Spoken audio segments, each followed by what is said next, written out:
Мы очень благодарны людям, которые нам помогают. Вот за то, что, например, сейчас нам привозят теплые вещи. Привозят одеяло, привозят свитера теплые.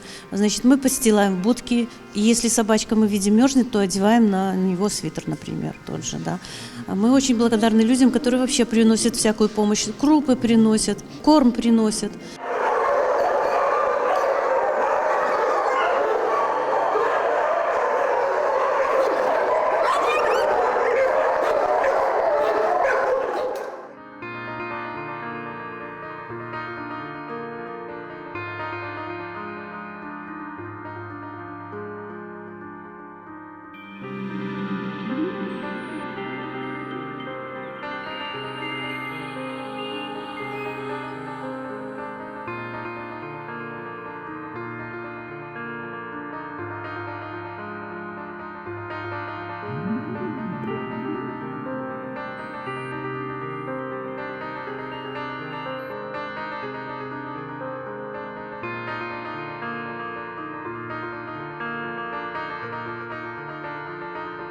Здесь животным дают и сухой корм, допустим, и влажные эти мешанки дают. То есть варится крупа, допустим, варятся макароны иногда, рис даются, то есть мясо варится.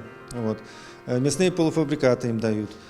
Колбасу, допустим, закупают ливерную, кровяную колбасу тоже дают и кошкам, и собакам.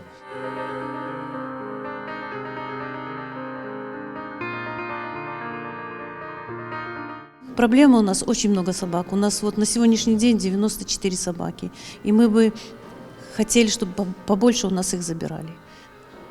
Чтобы больше находилось новых хозяев для этих собачек.